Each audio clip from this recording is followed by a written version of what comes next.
मंगलम भगवान वीरो मंगलम गौतमो गणि मंगलम कुंद कुंदाद्यो जैन धर्मोस्तु मंगलम सर्वमंगल मांगल्यम सर्वकल्याणकारकम प्रधानम सर्वधर्माणां जैनम जयतु शासनम जैनम जयतु शासनम जैनम जयतु शासनम। धर्मानुरागी भाइयों बहनों,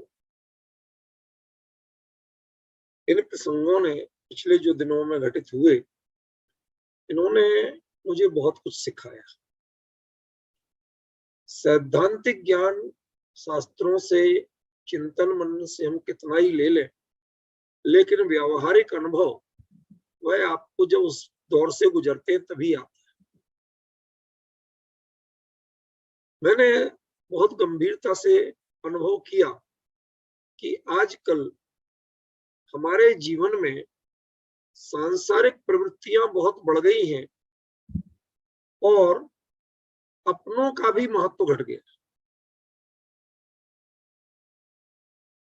बुरा नहीं माने तो आप सोचें, मैं कोई किसी चीज का समर्थन या विरोध नहीं कर रहा हूं, मैं सिर्फ विचार करने को कह रहा हूं। पहले लोग 13 दिन तक शोक मनाते थे। मैं शोक का पक्षधर नहीं हूं, लेकिन 13 दिन का पक्षधर जरूर।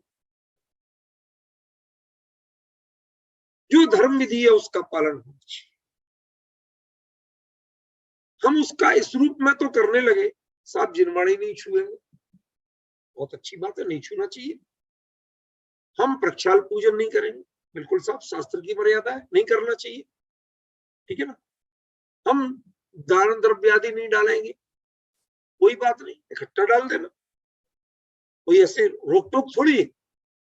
अपनी ओर से रोज का अपना भाव करके रखो। ये सब चीजें स्थूल है।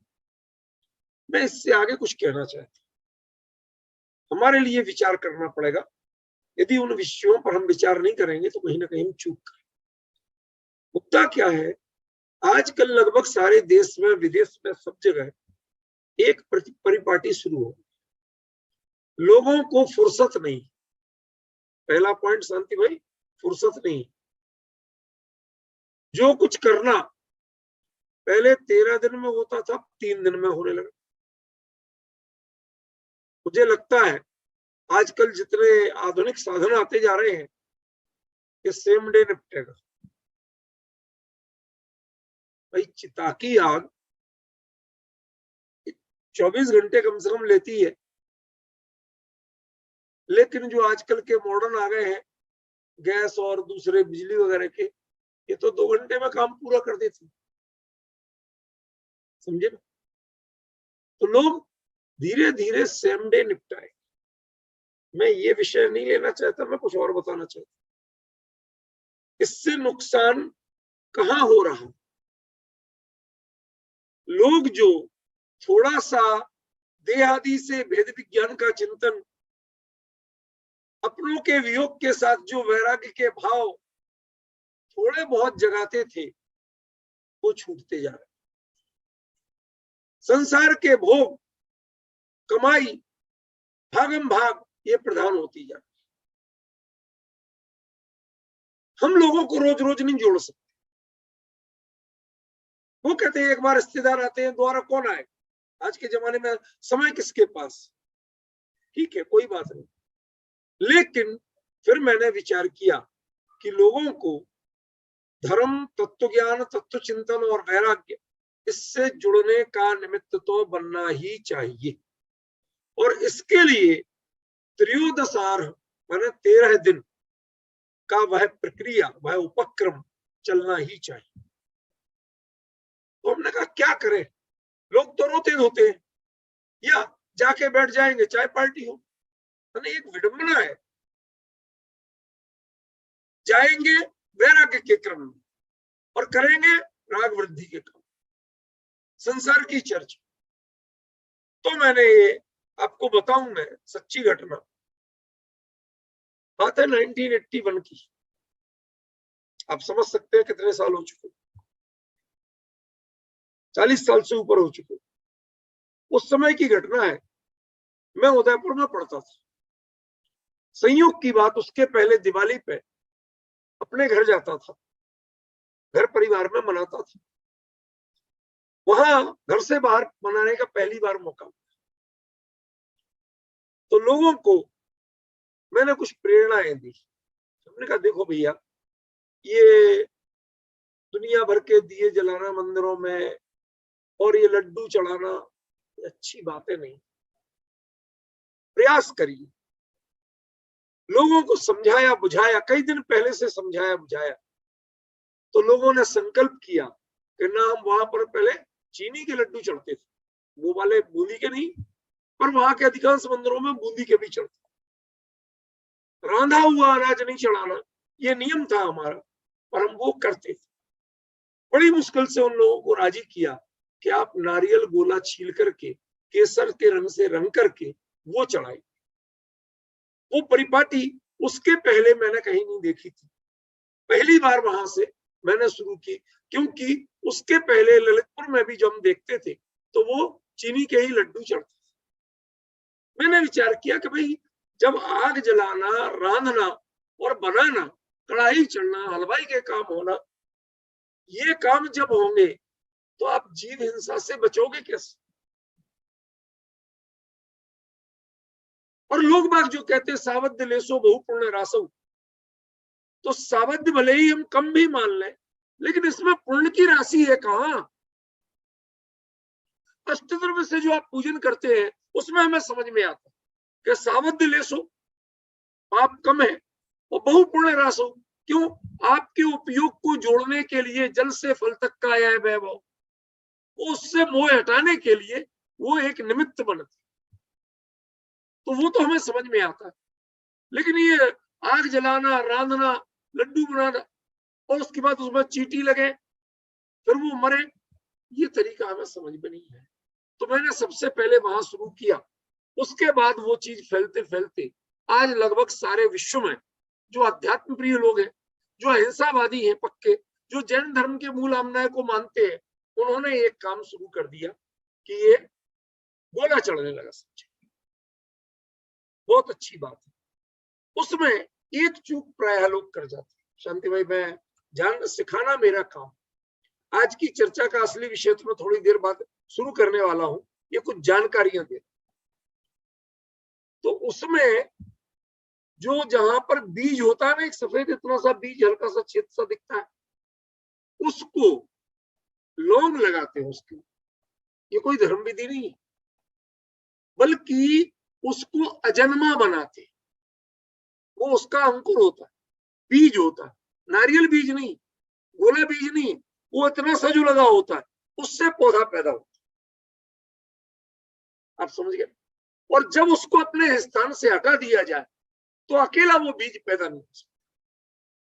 उसको हटाने के लिए लौंग लगाते हैं। और कैसे से हटाओगे? चावल से हटता नहीं, हो सकता है चावल में उतनी ताकत नहीं, समझ गए ना? और कोई चीज जाएगी नहीं। तो लौंग कोई धर्म विधि नहीं है। लोग बागे कह रहे साहब वो धर्म विधि तो लौंग होती है, इसे भ्रम मत पाली, अज्ञान मत पाली। वो असल में उसको निर्बीज बनाने, अजन्मा बनाने के लिए, जो भगवान अजन्मा है उनकी पूजा भी, उनका बहुमान भी, उनका निर्माण कल्याणक भी हम अजन्मा वस्तुओं से बनाएंगे, पुनर्जन्म लेने वाली वस्तुओं से नहीं बनाएंगे। हिंसक चीजों से तो नहीं बनाएंगे, पर पुनर्जन्म लेने वाली वस्तुओं से भी नहीं बनाएंगे। वो परिपाटी सन 81 में उदयपुर में शुरू की थी, धीरे धीरे लोगों से फैलते फैलते फैलते आज पूरे विश्व में जिनको अच्छी लगी वो लोग ऐसा कर रहे हैं, वो गोला चढ़ा रहे हैं भगवान के निर्माण के लिए। आज मुझे दूसरी ये परिपाटी का अनुभव हुआ कि लोग बाग चलो अपनों को भूलते हैं कोई बात नहीं, लेकिन अपनों के बहाने जो धर्म को याद करते थे उसको भी भूलने लगे हैं, जो वैराग्य की चर्चा करते थे उसको भी भूलने लगे हैं। ये बात मुझे बहुत खटकती थी। आज तो शमशान में भी राजनीति की चर्चा होती, शमशान में भी पार्टियों और पता नहीं किस किसकी चर्चा होती है। ये बड़ी विडंबना लगी। मैं जरूर अनुभव कर रहा हूं कि हमारे लिए जीवन में पूरे जीवन के जितने कार्य हैं उसके लिए विधि और विधान बने। शमशान में कोई धर्म विधि नहीं होती, लेकिन उसके लिए भी हमारे लिए धर्म विधि बनना चाहिए ताकि आप मर्यादित रहना सीखें। उस समय बोलना नहीं चाहिए, सबसे बड़ा नियम। क्यों? आप जानते, ये पुरानी बात है, कोई आज की मैं नहीं बना रहा हूं। क्यों नहीं बोलना चाहिए श्मशान में? इसलिए नहीं बोलना चाहिए कि जो भी जल रहा है मृतदेह, उसमें पता नहीं कितने इन्फेक्शन बसे थे और वहां के वातावरण में कितना इन्फेक्शन बसा है। वो धुआं भी अपने आप में कार्बन है। जब आप मुंह खोलोगे तो वो सांस के सीधे अंदर जाएगा। फिर नाक से फिर भी फिल्टर होता है, लेकिन मुंह से कोई फिल्टर नहीं है। नाक के अंदर जो बाल होते हैं कुदरती, वो फिल्टर का काम करते, वो बड़े कार्बन को रोकते। लेकिन मुंह में यदि मुंह खोला तो वो सीधा अंदर जाता। तो धुएं का भी इन्फेक्शन और मृतदेह के परमाणुओं का इन्फेक्शन। इसलिए श्मशान में स्ट्रिक्टली, ये आप लोगों को बता रहा हूं, हमें याद है हमारे अमित जी भाई साहब ने हमसे वहीं से फोन करके, उन दिनों कोविड था, कोई जा आ नहीं सकता था, वहां से पूछा, सर आप बताइए इसकी विधि क्या। तो उस समय एक व्यक्ति बोलता है, एक व्यक्ति, चत्तारी मंगल पाठ। हम मन में हमेशा स्मरण रखें, लोक में 4 ही मंगल हैं, ना देह मंगल है, ना पुण्य मंगल है, ना संसार के पूजा पाठ मंगल है। असली मंगल 4, अहंता मंगलम, सिद्धा मंगलम, साहू मंगलम, केवली प्रणतो धम्मो मंगलम। तो उत्तम भी 4 है और मैं इन 4 को ही शरण में जाऊंगा, अब अन्य किसी की शरण ग्रहण नहीं करूंगा। वो जीव जो गया वो भी देव शास्त्र गुरु की शरण में ही रहे, वह इसके शरण उनसे छूटे नहीं, उनका मांगलिक छाया छूटे नहीं, उनके प्रति उत्तम भावना उससे छूटे नहीं। यह भावना हम करते हैं। इसके अलावा मन में शांत होकर के पंच परमेष्टि का स्मरण करें, उसके अलावा कुछ भी नहीं बोलना चाहिए, कोई कर्मकांड नहीं कराना चाहिए। चत्तारी शरणम पवज्जामि ये बोलते हैं, इसके साथ ही अग्नि की क्रिया शुरू हो जाती है। जो भी करना, चाहे आप किसमें करो, गैस में करो, किसी में करो, उस इतना बोलने के बाद वो क्रिया शुरू हो, और जब तक आप वहां रहते हैं तब तक शांत मन से पंच परमेष्टि का स्मरण करें, बिना बोले, किसी तरह की चर्चा किए बिना। ये आपके परिणामों की परीक्षा है। क्यों? हमारे यहाँ कहा गया, अपवित्र पवित्रो वा सुस्थितो दुस्थितोपि वा ध्यायेत पंच नमस्कारम सर्व पापै प्रमुच्यते। आप कह सकते हैं साहब स्मशान में नमो कर मंत्र, अरे भैया आप रोज पढ़ते हो, आप पवित्र, आप अपवित्र स्थिति में हो, पवित्र हो, पवित्र स्थिति में हो, सुस्थित आपका बड़े अच्छे ढंग से बैठ के कर रहे हो, और दुस्थित जब आप बड़े चंचल चित्त में है, तो भी जिन्होंने पंच परमेष्टि को स्मरण किया वो इन सब झंझटों से दूर होकर के आत्मस्थ होने की चेष्टा करते। ख्याल में? इसलिए ये तो स्मशान की विधि का आपको लिख दूंगा डिटेल, वो भी छप के आएगा, इसी संलेखना वाली पुस्तक में छप के आएगा, ताकि हमारे समाज के लोगों को विवेक तो मिले। वो अन्नमतियों को उल्टे सीधे कर्म कांड कराते हैं, किन किन रागी देवी देवताओं की पूजा वो स्वाहा करते हैं, वो कुछ भी नहीं होने चाहिए, कुछ भी नहीं होने चाहिए। समझ गए ना? कर्पूर डलता है वो पूजा नहीं है, वो आग जल्दी पकड़ने के लिए डलता है। घी डलता है वो पूजा नहीं है, वो मात्र लकड़ियों को जलने की, आग पकड़ ले, धुआं नहीं हो जाता, इसके लिए डाला जाता है। लोग इन सबको पूजा विधि मानने लगे, धर्म विधि मानने लगे। ये अज्ञान है। आप इनको डालते हैं, जो लकड़ियों से करते डालिए, हमारा निषेध नहीं है, लेकिन ये ध्यान रखना कि इसका उद्देश्य धर्म विधि नहीं है, ये मात्र दाहकता बढ़ाने वाली चीज है। ख्याल में? इनको धर्म मान के मत करिए, लोक विधि के रूप में करिए, साइंस के रूप में करिए, व्यवहारिकता के रूप में करिए।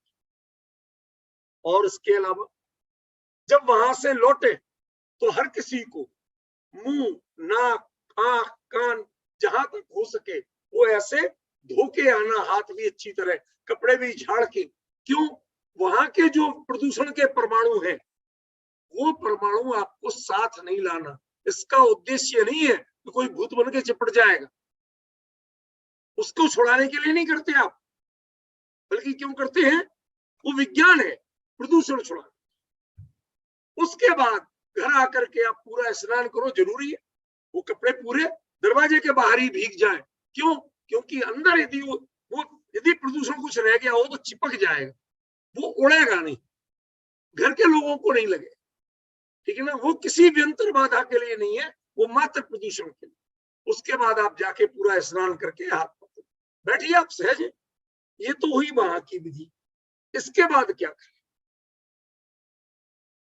उसका सबसे बढ़िया इलाज हमने निकाला, ये जो आपसे करवा रहे हैं सब लोग जुड़े, 13 दिन तक कम से कम सब जुड़े। यदि आप वाकई में हम एक दूसरे को चाहते हैं, एक दूसरे से साधर्मी वात्सल्य रखते हैं, नाते रिश्ते रखते हैं, तो सारे दिखावे छोड़ के भगवान के नाम पर, जिनवाणी माँ के नाम पर, पंच परमेष्ठी का नाम लेने के लिए, वैराग्य भावनाओं को स्मरण करने के लिए हम जुड़े, ताकि जैन तत्व ज्ञान के बारे में विचार कर सके, चिंतन कर सके।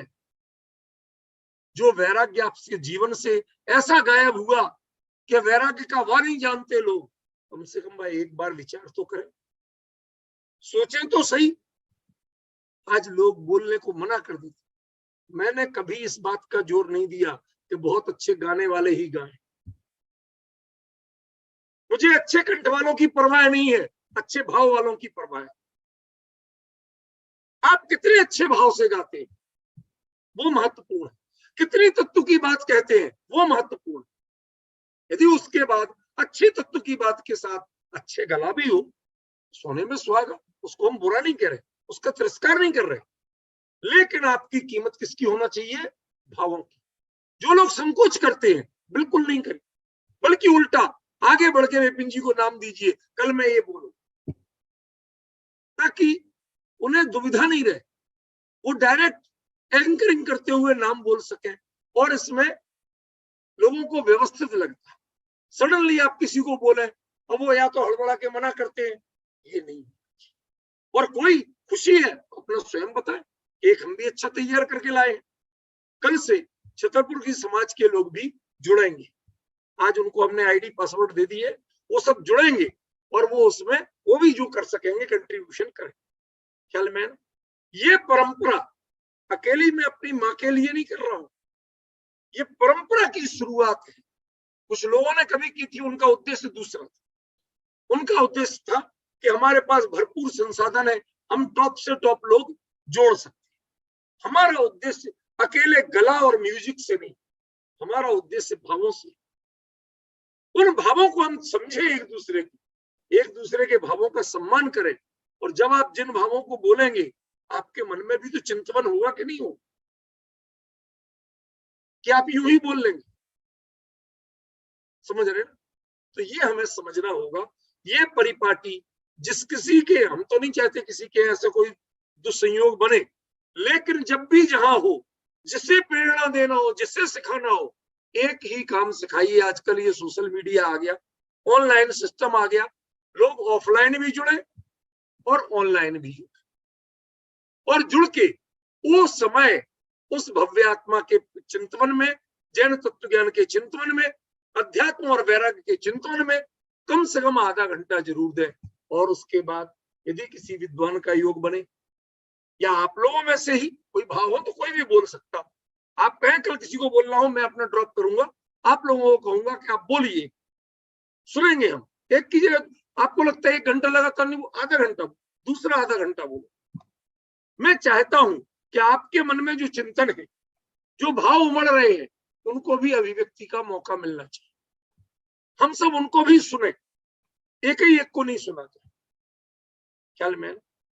लेकिन ये परिपाटी चलना चाहिए। इस बहाने आप चिंतन करेंगे, मनन करेंगे। एक बार बोलना, उसके पीछे बहुत तैयारी चाहिए। अपने परिणामों को कन्विंस करेंगे, समझेंगे। इसके बाद जब ये परिपाटी चलेगी तो आपके 13 दिन के भी चलेगा, कोई तकलीफ नहीं होगी। शाम वाम को कभी भी कर लिया जब आपको अनुकूलता लगा सबको, ठीक है ना। लेकिन ये परिपाटी चलना चाहिए ताकि हर घर में एहसास रहे, और जो भव्य आत्मा गए उनके प्रति हमारी ये कृतज्ञता है कि हाँ, हम तत्व चिंतन करेंगे। हमारा संबंध तत्व से है और हमारा वास्तव में आपसे रिश्ता अकेला देह से नहीं है, हमारा रिश्ता उन संस्कारों से है जिन संस्कारों से आपने जन्म दिया, जिन संस्कारों से आपने संबंध बनाए, जिन संस्कारों से आपने संबंध निभाए, उन संस्कारों की कीमत है। हमें यदि कोई हमारे धर्म से छुड़ाएगा तो मैं अपने सगे से सगे को भी त्यागने को तैयार। आप क्या करते हैं ना, जब दबाव नहीं डालूंगा, लेकिन जो मुझे मजबूर करना चाहेगा मैं कहूंगा भैया आज से हमारी तुम्हारा संबंध खत्म, चाहे कितना ही सगा हो। इसीलिए शादी संबंधों में, पार्टी में कुछ भी करना है, किसी को बुरा लगे तो लगे, लेकिन आज मैं कहूंगा कि कोई ना कोई तो ये संकल्प पत्र भर के दे कि हाँ, हम दिन में ही कार्यक्रम करेंगे, रात्रि में नहीं करेंगे, और दिन का जैन भोजन ही देंगे। आप पार्टी करो, हमें ऐतराज नहीं है, कम से कम लोगों को संस्कार तो मिले कि शुद्ध पानी क्या होता है, शुद्ध भोजन क्या होता है, दुधल क्या होता है। आज लोगों को पता ही नहीं है। आलू क्यों नहीं खाना चाहिए, जमीकंद क्या दोष है, लोगों को पता नहीं है। बैगन गोभी ऊपर उगते हैं फिर भी खाने योग्य क्यों नहीं, किसी को पता नहीं है। दुधल क्या होता है, ये कॉकटेल मोकटेल क्या बीमारियां लगी हैं, इसकी जगह सादा शुद्ध चीजें क्यों नहीं लेते हम, धर्म की मर्यादा को क्यों नहीं मानते हम। मैं इस बारे में विनती करूंगा कि हमारे लोग संकल्प लें। यद्यपि इसके लिए आपको सहना पड़ सकता है, बहुत कुछ सहना पड़ सकता है। कई संयोग ऐसे मिल जाएंगे जो कहेंगे आपसे भाई साहब इसके बिना तो मजा ही नहीं आता। कुछ भी कहें भाई साहब, हम 100 दंड भरने को तैयार हैं, लेकिन हमारे होगा तो यही होगा। हम समाज को, हम अगली पीढ़ी को ये संदेश नहीं देना चाहते कि हम खुद भी जैन धर्म को नहीं मानते थे, हमारी जैन सिद्धांतों में आस्था नहीं थी, हमारा उनमें विश्वास। ये हमारे लिए करना ही होगा। हम व्यवहार बिल्कुल छोड़ते जा रहे हैं, उसकी मर्यादाएं छोड़ते जा रहे हैं, उस पर विचार छोड़ते जा रहे हैं। व्यक्तिगत रूप से कोई गलत खान पान करे, मैं उसको कान पकड़ने नहीं जाऊंगा, वो आपकी अपनी मर्जी है, लेकिन कम से कम धर्म की मर्यादा का पालन समाज के रूप में आप जरूर करें। मैं ये छूट नहीं देने को राजी हूं कि साहब हमने आयोजन किया, अब क्या करें बच्चे लोग, किसी का बहाना मत करें, किसी का बहाना मत करिए। यदि वो आपको मानते हैं तो अपना वीटो पावर यूज कीजिए, बेटा तुम्हें क्या चाहिए बेस्ट से बेस्ट खिलाएंगे, लेकिन खिलाएंगे हम जैन भोजन, हम अशुद्ध चीजें नहीं बनने देंगे, हम रात्रि भोजन नहीं कराएंगे, चाहे कुछ भी हो जाए।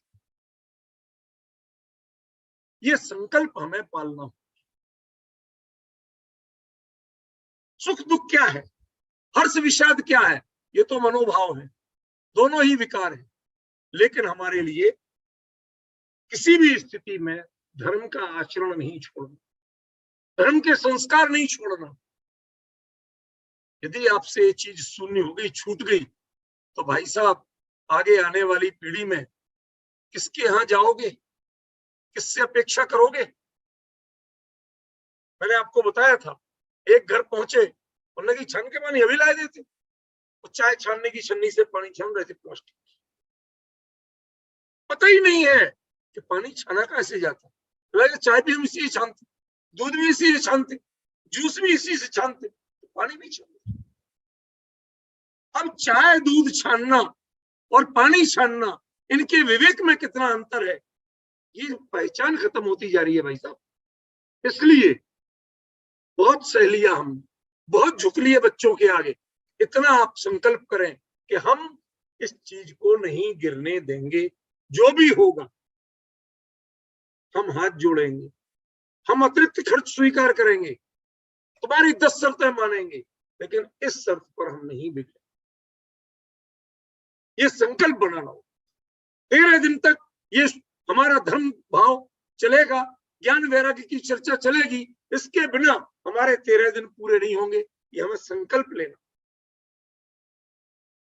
जितने लोग जुड़े, यदि आपको मेरे थोड़ा भी साधर्मी के रूप में भी ठीक लगता हूं, तो मैं आपसे याचना करता हूं, मैं आपसे विनती करता हूं कि मेरे साधर्मी भाइयों, और चर्चा आपको जितनी चाहे अच्छी लगी हो, उसकी गहराई आपने जितनी समझी हो, पर ये भी आज आपके लिए बहुत जरूरी बात थी।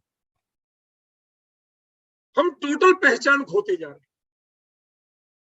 इन सबके पीछे सूतक पातक मुद्दा नहीं था, असली मुद्दा था आपके परिणामों में कितनी स्थिरता थी। आज संवेदनाएं खत्म हो गई। जब अपने सगे माता पिता के प्रति संवेदना खत्म होगी, तो धर्म तो कहां छूट जाएगा पता ही नहीं चलेगा। आपको धर्म की संवेदना छोड़ने की अनुमति नहीं दूंगा। आप माता पिता के लिए नहीं रोए, मुझे कोई ऐतराज,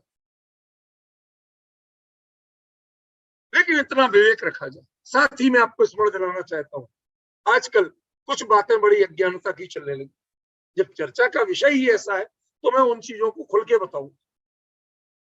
हम फोटो लगाते, फोटो पर माला चढ़ाना वह धर्म विधि नहीं है, वह पूजा की विधि नहीं है, वह मात्र एक प्रतीक है।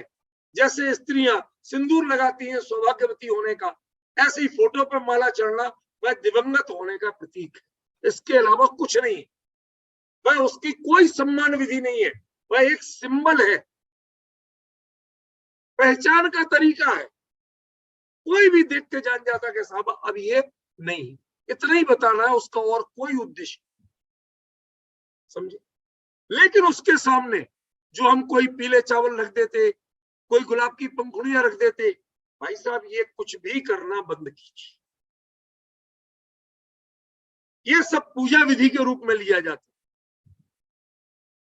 हमने ये देखा कई लोग साष्टांग प्रणाम तक करते, कोई पंचांग नमस्कार तक करते हैं फोटोओं को। फोटो तो भाई साहब अरहंत अवस्था की भी पूज्य नहीं है, साष्टांग प्रणाम और अर्घ चढ़ाने योग्य नहीं है।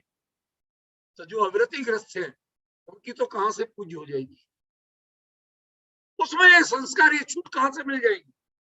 ये भावातिरेक ठीक नहीं।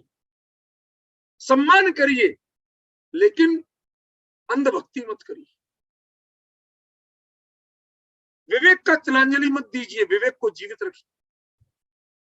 कुछ नहीं चढ़ाना, बहुत ज्यादा बेचैनी हो, समझ में आना, तो ना पीले चावल आदि कोई चीज, ना हरे फूल आदि की कोई चीज, जो पूजा की सामग्री है ही नहीं, समझ में आना, ऐसी कोई भी चीज। वो भी मैं पक्षधर नहीं हूं, लेकिन आपको बहुत बेचैनी होती कि भाई क्या करें, समझ गए।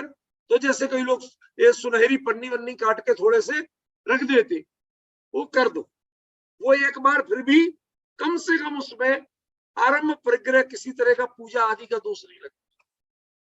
लेकिन जो फूल चढ़ाते हैं वो भी पूजा के रूप में चढ़ाते हैं, और जो चावल चढ़ाते हैं वो भी पूजा। इसलिए इन परिपाटियों को स्ट्रिक्टली बैन करना चाहिए। आपको दृढ़ता से बोलना चाहिए लोगों के बीच में, इसमें कमजोरी मत दिखाओ। लोग क्या कहेंगे, बड़े पंडित आ गए, कहने दीजिए।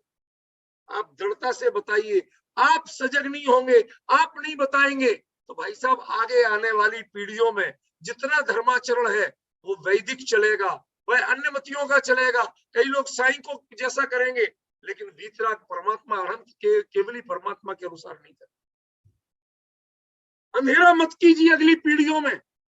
अपने बच्चों के घर में लाइट लगवाते कि नहीं लगवाते, कि कनेक्शन कटवाते हो, तो एक ज्ञान का कनेक्शन क्यों कटवा रहे हो आप?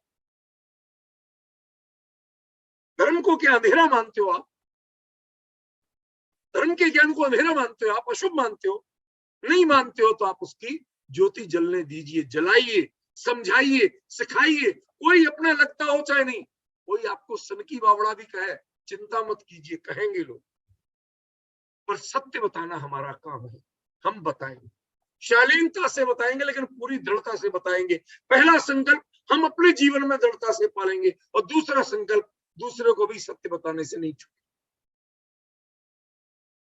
हमें इन चीजों को जो नष्ट हो रही हैं बिल्कुल, उनको वापस जीवित करना, उनके सही रूप में करना, रोने धोने के रूप में नहीं करना। समझ में? कोई कई जगह बैठ के होती है सब 13 दिन, 2 घंटे लोग आके बैठते हैं, बोर होते हैं। ये मूर्खता, ये अज्ञान है। हम मिले, जाते हैं मिले समाज सब। टोडरमल जी साहब ने एक उद्देश्य दिया, समाज की परिभाषा दी। समाज कौन है? कि जाते मिले समाज, जो तत्व चर्चा वितरक विज्ञानता के लिए जो जुड़ते हैं उनका नाम समाज है, और जो विषय भोग के लिए जुड़ते हैं वो तो टोडरमल जी की भाषा में असामाजिक तत्व, इलीगल एलिमेंट्स है भाई साहब, अनसोशल एलिमेंट्स है। इसलिए उनसे तो बिल्कुल बचिए। ख्याल में हमें अपने, हम ठीक है अध्यात्मवादी है, कर्मकांडवादी नहीं है, लेकिन हमें अपने व्यवहार को, अपने सदाचार को और अपने विवेक को तिलांजलि नहीं देनी। हमें अपनी पहचान, अपनी परंपराओं को नहीं खोना है। यदि कोई खोट आ गई है तो उसे सुधारना है, लेकिन खोट को सुधारना है। उंगली में फांस लग जाए तो उंगली को नहीं काटते, फांस को निकालते। ऐसे ही जीवन में, चिंतन में कोई विकार आ गया तो विकार को निकालिए, उस परिपाटी को बंद मत कीजिए, उसको परिष्कृत कीजिए, सुधारिए और अच्छे रूप में करें। यहां तक तो चर्चा ये थी। अब दूसरा एक महत्वपूर्ण प्रश्न लेना है। वो प्रश्न ये है कि भाई साहब आप कहते तो हो, आप तो बोल लेते हो, आपको तो पता नहीं क्या है, आप तो पता नहीं क्या क्या कहते हैं मेरे को लोग, लेकिन हम लोग सुन तो सकते हैं साहब, बोल नहीं सकते। किसी को सुना समझा नहीं। आपसे सुनते समझते हमें बहुत अच्छी, जितने विद्वान सबकी हमें बहुत अच्छी लगती, लेकिन बहुत अच्छी की परिभाषा हमें नहीं पता। कानों को अच्छी लगती है, विवेक को कितनी समझ में आई ये हमें नहीं पता।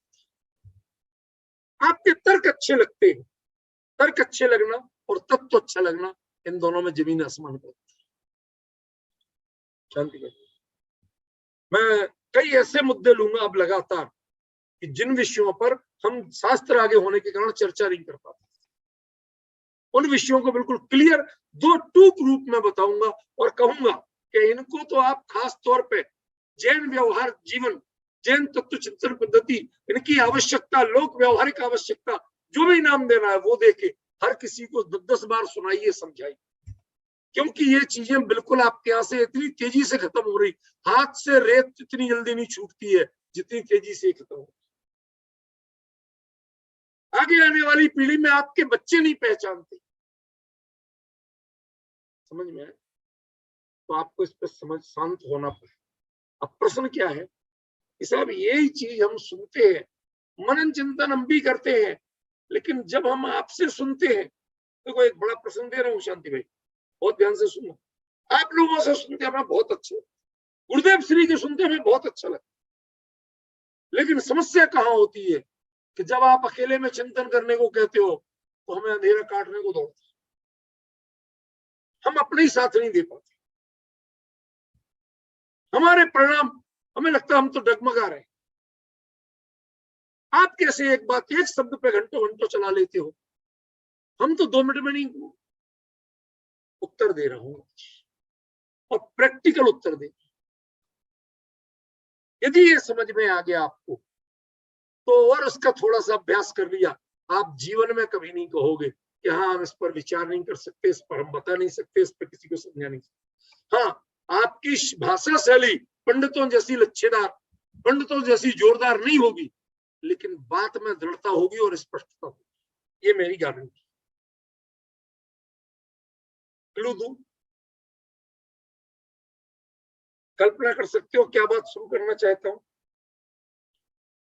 जिनवाणी का जब आप शास्त्र स्वाध्याय आदि के लिए मंगलाचरण करते हो तो उसमें एक पंक्ति बोलते, ओंकारम बिंदु संयुक्तम नित्यम ध्यायन्ति योगिना। पढ़ते हो? सुना तो अनेक बार है। मैं आज ये प्रश्न करता हूं, जितने विद्वान भी सुनते हैं, मुझे पता है, डायरेक्ट इनडायरेक्ट तत्काल बाद में बहुत विद्वान सुनते, अपने हृदय पे हाथ रख के बताएं कि सच में किसको ये चीज पता थी। भाई साहब, ओंकारम, ओंकार, ओंकार में तो बिंदी अपने आप है, ऊकार तो बोलते नहीं हो आप, ओंकार ही बोलते हो ना, तो उसमें चंद्र बिंदी है कि नहीं है? तो जब वह ओंकार में बिंदी है तो फिर बिंदु संयुक्तम क्यों बोलते? भाई ऊकारम, यदि ऊ अलग बोलो तो फिर बिंदु संयुक्तम कहने का कोई उद्देश्य। भाई जिसमें जो चीज नहीं हो वो चीज तो जोड़ने की बात कहो, जो चीज पहले से हो उसको जोड़ने की बात कहोगे क्या? मेरा प्रश्न समझ में आया शांति भाई कि नहीं आया? भाई ओंकार लिख के देखना, जब आप ऐसा ऊ लिखते हो ऊपर बिंदी लगाते हो कि नहीं लगाते हो, तभी उसे ओम बोलते हो। यदि वो बिंदी हटा दो तो क्या रह जाएगा? ऊ रह जाएगा, ओम नहीं रहेगा। मानते हो भाई साहब अमित जी? पक्का? अब मैं विपिन जी से पूछना चाहता हूं, घूमट हटाए और जरा सामने आके बात करें, इस बिंदु संयुक्तम का अर्थ क्या है? जब ओंकार में बिंदु पहले से है तो फिर आपने बिंदु संयुक्तम क्यों बोला? कोई विद्वान जुड़े हो सुन रहे हो तो उनसे खुली छूट, उत्तर यदि पक्का पता है तो बोलना, तुक्केबाजी मत करो। आप लोगों ने कभी सोचा? एक सिंपल सी बात है, ओंकार में बिंदु है कि नहीं? यदि वो बिंदु हटा दो तो उसे ओम बोलोगे कि ऊ बोलोगे? तो ऊ बोलेंगे। सिंपल बात है ना शांति भाई? तो मैं ये पूछना चाहता हूं कि यदि ऐसा अंतर है तो ये बिंदु संयुक्तम क्या है? फिर इस बिंदु को कहां रखेंगे? ओंकार में तो बिंदु पहले से रखा होगा, तो ये दूसरे बिंदु को कहां रखोगे? मैं जल्दी उत्तर नहीं दूंगा, मेरी आदत। पहले प्रश्न को इतना करो, प्यास को इतना बढ़ाओ कि पानी की कीमत पता चले। आजकल समस्या है ये, प्यास ही नहीं बढ़ती है तो पानी की कीमत खत्म होगी। प्रश्न समझ में आया कि नहीं है विपिन जी? सुनाई दे रहा है? ओंकारम बिंदु संयुक्तम, ओंकार पहले ही बिंदु से संयुक्त है, तो फिर कौन सी बिंदु से संयुक्त होना है और वो बिंदु रखी कहां जाएगी? समस्या समझ में आ रही है भाई साहब? आपकी तकलीफ मुझे पता है, पर क्या करूं? आपने राग का धागा भी तो अनुराग का साधन भी वात्सल्य का ऐसा जोड़ रखा है कि जब आप घूंघट डाल लेते हो तो अच्छा नहीं लगता। लाइव सुनते हो तो जरा लगता है कि हाँ हम चर्चा कर रहे हैं। प्रश्न समझ में आया कि नहीं आया? ओंकार में बिंदु लगी हुई है, पहले से वो बिंदु संयुक्त है, नहीं होगा तो वो ऊकार रह जाएगा, ओंकार नहीं बनेगा। ये तो पक्का है ना? क्लियर है? अब तो मैं पूछना चाहता हूं, जब ओंकार बिंदु से संयुक्त पहले से है तो उसके बाद बिंदु संयुक्तम का क्या अर्थ? बड़े से बड़े विद्वान से पूछो, मैं गारंटी देता हूं कि उत्तर जो कुछ भी दिया जाएगा वो गलत होगा। आज मैं विद्वानों तो चैलेंज नहीं दे रहा हूं, पर मुझे ये पक्ष पता है अध्यात्म प्रिय लोगों का खास तौर पे कि उन्होंने इस पक्ष पर कभी विचार नहीं किया। दोष नहीं है उनका, वो अज्ञानी नहीं, विद्वान ही, मैं मानता हूं, लेकिन कई पक्ष ऐसे होते हैं, कई विषय ऐसे होते हैं जिनमें विचार ही नहीं किया गया हमारे अंदर। जब विचार ही नहीं करोगे तो पता कहां से हो? समझ गए? इसीलिए तो मैंने आपको बताया इस मिसान में क्या पढ़ना, क्या धर्म विधि करना, कैसे करना, समझो। क्यों? क्योंकि हमें किसी ने बताया ही नहीं, जिसको मर्जी होती जो करने लगते। ये सब नहीं चलेगा। हमने देखा एक जन वहां पर वो अपने जो पढ़ते हैं ना स्वस्ति क्रियासु परमर्श होना, वो पढ़ रहे थे। अरे ये स्वस्ति क्रियासु परमर्श होना ये जिनेन्द्र पूजन विधि का पार्ट है, उसके लिए पूरे वो पुष्पांजलि क्षेपण होता है, ये सब नहीं होता। समझ गए? तो वो चीज अलग हो गई, वो तो हम बता चुके। अब प्रश्न हमारा दूसरा,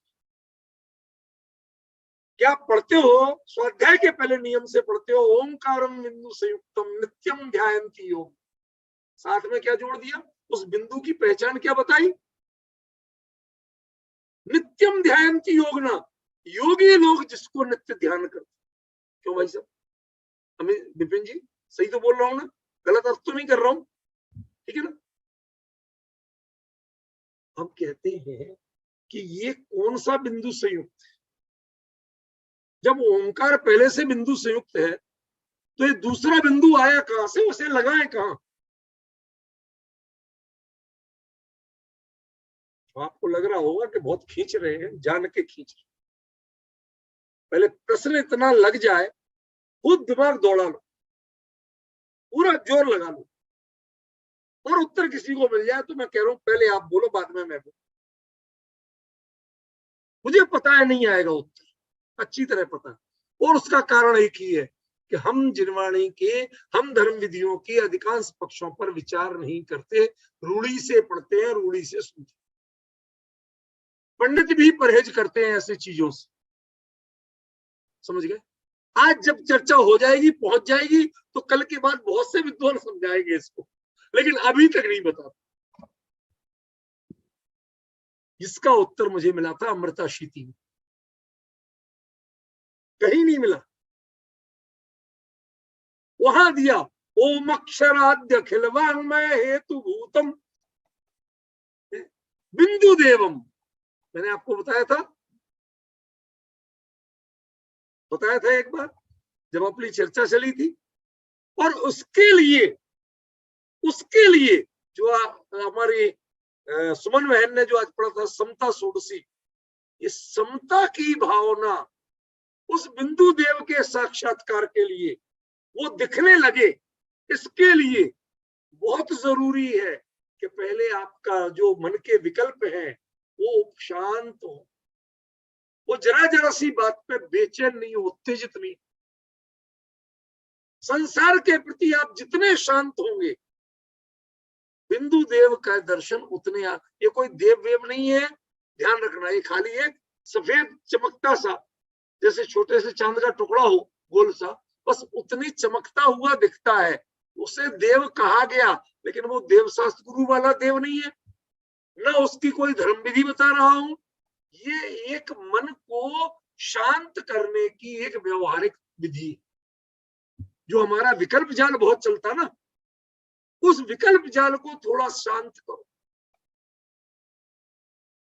आज लोगों के साथ बड़ी समस्या, मेरे से बहुत बुराई होती। मैंने ये आपकी बात सुन लूंगा, मैंने उत्तर देना शुरू किया ना, बात मैं यही कहता, पहले आप पूरी, तुमने बोली हमने सुनी, हम बोल रहे तुम सुन। सब्र नहीं है लोगों में। जैसे गर्म तवे पर पानी की बूंद पड़ती है तो वो नाचती है, चुनचुनाती है और सूख जाती है, ऐसे ही हमारे विचारों में जब तक काम आदि कसायों की उत्तेजना है, जितने तत्व ज्ञान के छींटे पड़ते हैं वो छुनछुनाते तो हैं, लेकिन सूखते भी बड़े जल्दी, काम नहीं आते, किसी की प्यास नहीं बुझाते, हमारी भी नहीं बुझाती, समझिए। इसलिए कैसे जाने, जैसे खाना पकाने वाले कभी दाल दबाते हैं, कभी चावल दबाते हैं, कभी चाशनी में तार बनाते हैं, उसमें कोई तार नहीं होता, कोई केबल नहीं होता। शांति भाई, होता है चाशनी में केबल? चीनी या गुड़ की चाशनी में कोई केबल होता है? तो फिर क्यों कहते एक तार की चाशनी, दो तार की चाशनी? क्यों? ये वो आप तार वार कुछ नहीं है। फिर कहते क्यों हो? कहते वो तार जो जब आपको दिखने लगते ना जुड़ते हुए, कहते उससे पहचानना कि चाशनी तुम्हारे जो पकवान बनाना है उसके अनुसार तैयार हुई कि नहीं। आपको रसगुल्ला बनाना है, गुलाब जामुन जिसे कहते हैं देसी भाषा में, गुलाब जामुन के लिए यदि दो तार की चाशनी बना दी, अंदर कुछ जाएगा नहीं और ऊपर से चीनी चिपक जाएगी, सो खा नहीं पाओ, शक्कर पारे बन जाएंगे, गुलाब जामुन नहीं। उसके लिए पौन तार या एक तार की चाशनी चाहिए, इससे तेज नहीं चाहिए, पौन तार से ऊपर नहीं होना चाहिए। उतने तरलता चाहिए कि वो अंदर में प्रवेश कर सके। क्या कहा? इतनी तरलता चाहिए कि वो अंदर में प्रवेश कर सके। ऐसे आपके परिणामों में इतनी तरलता चाहिए, इतनी सरलता चाहिए, इतनी समता चाहिए कि तत्व ज्ञान अंदर में प्रवेश कर सके। वो प्रवेश ही नहीं करता, ऊपर ऊपर चिपकता है, शब्द जाल के रूप में दिखता है, उसके बाद में अंदर में झांको कुछ नहीं दिखता। इसके लिए जिन शासन में विधि बताई गई, ओंकारम, पंच परमेष्ठी का स्मरण करो, पूज्य पदों का स्मरण करो, लेकिन ध्यान रखना वो कैसे करना, बिंदु संयुक्त। पहले ये देखो कि तुम्हारी हालत ठीक है कि नहीं है। पूजा करते हो अभी तो की करते होगे, रोज नहीं करते शांति भाई? पूरी थाली में करते हो कि कुछ लिखने के बाद करते हो?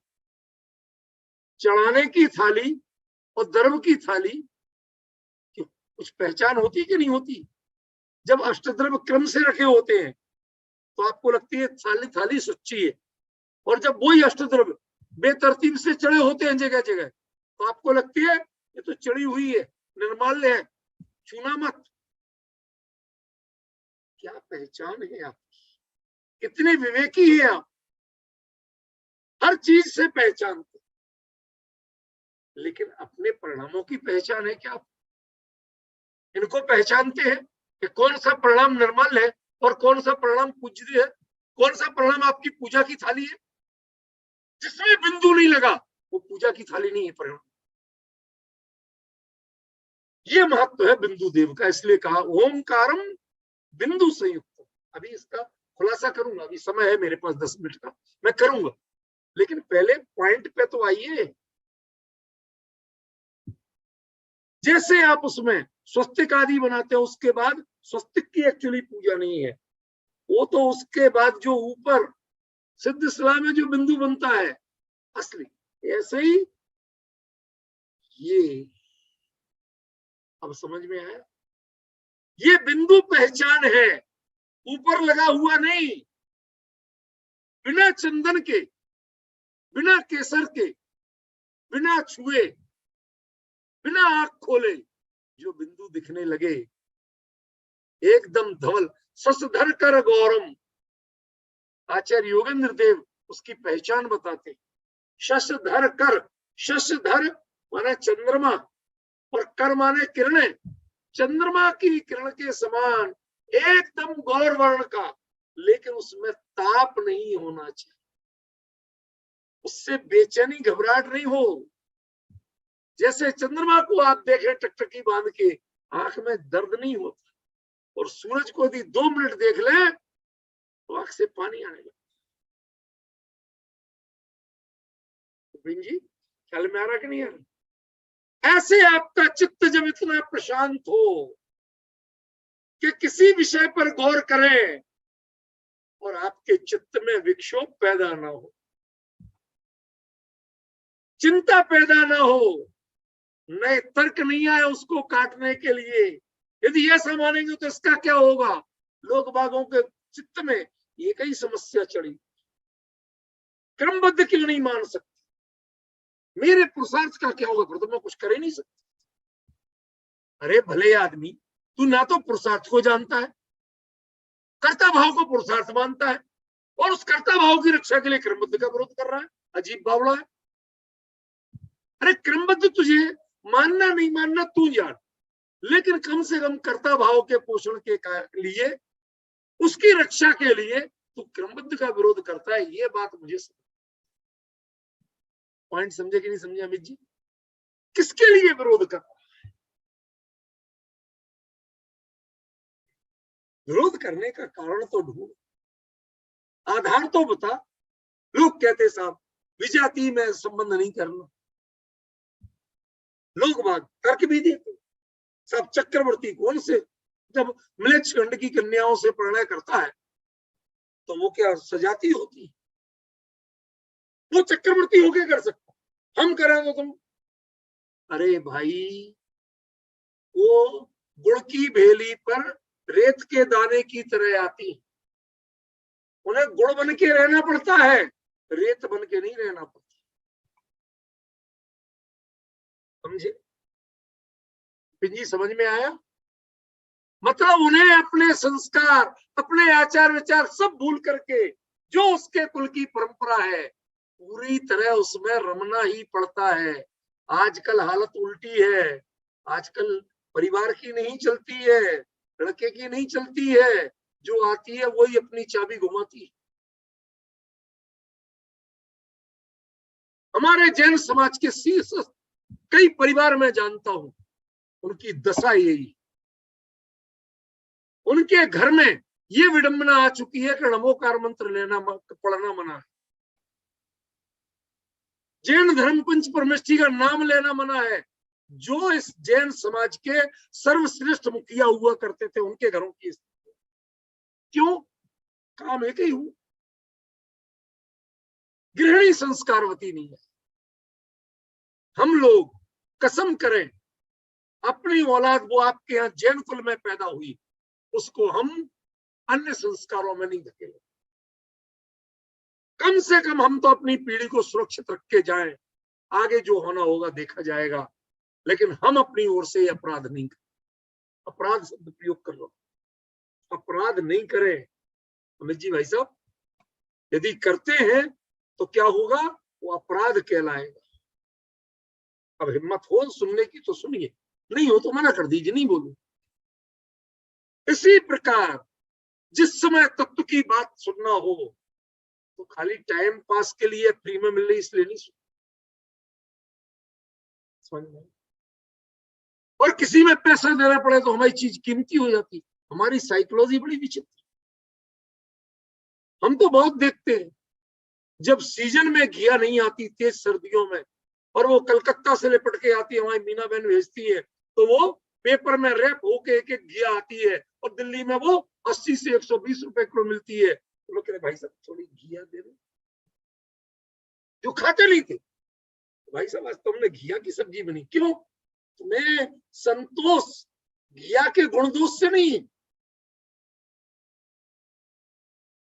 तुम्हें तसल्ली होती है कि कितना महंगा खाए, कितने की चपत पड़ी, उससे तसल्ली होती। जब मटर 20 रुपए किलो मिलती है तो आपको मटर से चिढ़ होने लगती है, और जब 200 रुपए किलो मिलती है तो आप बड़े शान से छीलते हैं, एक एक दाना गिर ना जाए और संभाल के रखते हैं। ये डिफरेंस क्या है आपका? ये मानसिकता क्या है आपकी? मुझे बताइए जरा। यदि मूल्यवान ही खाने योग्य है तो ध्यान रखना कि तत्व ज्ञान के समान मूल्यवान कोई दूसरा नहीं है। ये तो मूल्यवान नहीं है, ये तो अनर्घ्य है। अर्घ्य माने होता है मूल्यवान, अर्घ्य माने मूल्य, और अर्घ्य माने मूल्यवान, और अनर्घ्य माने जिसकी आप कीमत नहीं चुका सकते। हमारे पंच परमेष्ठी, हमारा धर्म, हमारा तत्व ज्ञान ये अनर्घ्य है। संसार की चीजों से आप इनकी कीमत नहीं चुका सकते। यदि ये इतना अनर्घ्य है, हमने बड़ी गड़बड़ी कर दी। हम अनर्घ्य से महार्घ पे आ गए। शांति भाई कुछ अंतर समझे? जिसमें ज्यादा मूल्य हो उसकी कीमत होगी, जबकि उसमें मह शब्द, वो महा नहीं है, उसका मूल शब्द है मह। मह माने पूजा, नित्यमय, नित्य पूजा। मह शब्द है पूजा का वाची, क्रतु शब्द है पूजा का वाची, यज्ञ शब्द है पूजा का वाची। भूतार्थ यज्ञ पुरुषस्य करोमि यज्ञ पढ़ते कि नहीं पढ़ते? तो वो यज्ञ कोई अन्नमतियों का यज्ञ नहीं है, पूजा है। तो जो पूजा आप करते हो उस पूजा की विधि में आप अर्घ्य चढ़ाते हो, और भावना किसकी करते हो? अनर्घ्य पद प्राप्त है। हमें संसार से कीमत जिसकी चुका सके ऐसी चीज मुझे नहीं चाहिए। बहुत कीमती देख ली, अब तो वो चाहिए जिसकी कीमत नहीं चुकाई जा सकती है। जीवन में शांति, जीवन में समता, जीवन में तत्व ज्ञान, इसकी कीमत नहीं चुका सकती।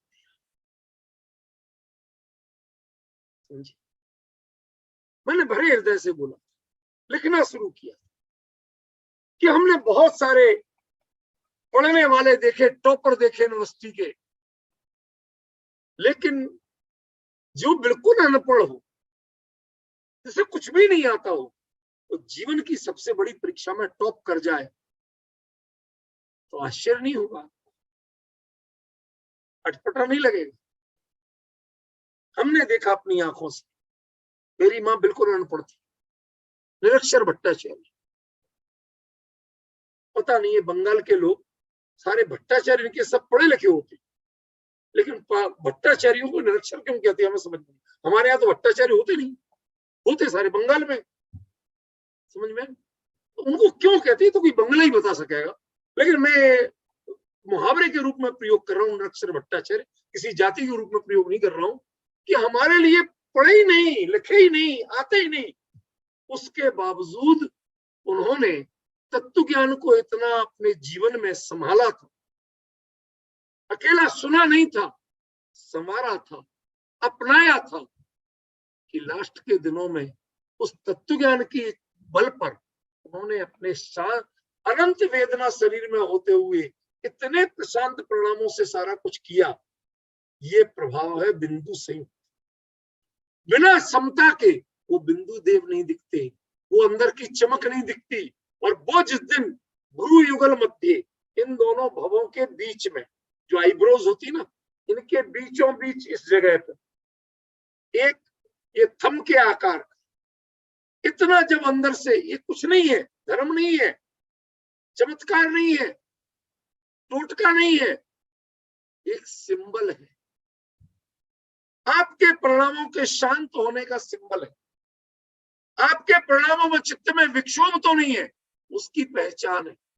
जैसे आप वो दो तार की चाशनी पहचान करते ना, उनके तारों की फोटो खींच के नहीं रखते आप, उन तारों को पूजते नहीं आप, वो एक पहचान है। ऐसे ही बिंदु देव एक पहचान है कि आप यदि जब तक पंच परमेष्ठी का स्मरण, जैन तत्व ज्ञान का चिंतन, जब तक बिंदु देव यानी समता भाव से चित्त को प्रशांत करके इतना प्रशांत हो कि आपको यहाँ पर वो दिखने लगे बिंदु संयुक्तम ओंकारम, ओंकार का, चाहे ओंकार में पंच परमेष्ठी हो और चाहे ओंकार नाद हो, जिनवाणी हो, दोनों का स्मरण, दोनों का चिंतन, दोनों का जप, दोनों का ध्यान कैसे होना चाहिए? बिंदु संयुक्तम। ये बिंदु संयुक्तम में बिंदु इंपॉर्टेंट नहीं है, लेकिन बिंदु का दिखना इंपॉर्टेंट। क्यों? क्योंकि वो समता की आराधना के बिना नहीं, वह विषमता में नहीं होता है, वह कषायों में नहीं होता है। ज्यों ज्यों विशुद्धि लब्धि बढ़ती है तो देशना काम करती है, जिसके विशुद्धि लब्धि बढ़ी नहीं उसे देशना काम करी। How can you identify the विशुद्धि लब्धि? उसकी पहचान है बिंदु संयुक्त। चाहे आप जप करो और चाहे जिनवाणी पढ़ो, ओंकार धुनीसार द्वादशांग वाणी विमल, ये ओम के लिए बिंदु संयुक्त होना जरूरी है। चाहे जप करो पंच परमेष्ठी का स्मरण करो और चाहे तत्व चिंतन करो, जिनवाणी भी ओंकारमय है और पंच परमेष्ठी भी ओंकार रूप है। अरहंता शरीर आयरिया ओवज्जयातः मुनिलो पड़मकरण पड़लो ओंकारो पंच परमेष्ठी। समझे कुछ विपिन जी? अरहंत का आ, अशरीरी सिद्ध, सिद्ध के लिए थोड़ा बदला, अशरीरी, उनका आ और आ मिल के आ रह गया। फिर आचार्य का आ, तो तीन आ मिल के भी आ रह गए। फिर उपज्जया, उपाध्याय का ऊ, तो आ और ऊ मिल के ओ हो गए, संधि हो। और अंत में मुनि का म, तो समझ गए? तो ओंकारो पंच परमेष्ठी, वो पंच परमेष्ठी का प्रतीक है, लेकिन वो प्रतीक काय में है? पूजा पाठ जप में, चिंतन मनन में तो ओंकार माने ओंकार ध्वनि सार द्वादशांग वाणी। समझ गए? तो बताओ क्या छूटा? एक बार पंच परमेष्ठी और एक बार पूरी जिनवाणी तत्व ज्ञान, दोनों का श्रवण मनन चिंतन जप और ध्यान कुछ भी करना है तो पहले अपनी पात्रता पकाइए, और वो पात्रता क्या है? ओंकारम बिंदु संयुक्त। फिर से ध्यान दिला रहा हूं, उस बिंदु का अर्थ टोटका नहीं है, वो बिंदु महत्वपूर्ण नहीं है। जैसे चाशनी के तार देखना कोई बड़ी भारी कला नहीं है, लेकिन वो तार जब जितने बनते हैं उससे उसकी क्वालिटी समझने, वो शकर पारे की है, इससे चाशनी ऊपर चढ़ेगी कि अंदर जाएगी, ये पहचानते आप तार से हो ना। ऐसे ही ज्ञानी लोग बिंदु के दर्शन से जानते हैं कि शब्दों में लौटेगी जिनवाणी या अंतर में जाएगी। शकर पारे बनोगे आप या रसोगुल्ला बनोगे, ये तो उस तार से ही पहचाना जाता है। इसी प्रकार बिंदु की आराधना से, उसके उतने परिणामों की उपशांतता से, उतनी विशुद्धि लब्धि बढ़ने पर तब देशना लब्धि काम की होती है, तब प्रायोग्य जगता है। यदि ये नहीं होगा तो प्रायोग्य भी नहीं जगता। तो जिसके प्रायोग्य नहीं होगा उसको तो करण होना नहीं। अब समझिए, समय हो गया, विशेष चर्चा कल करेंगे। समय का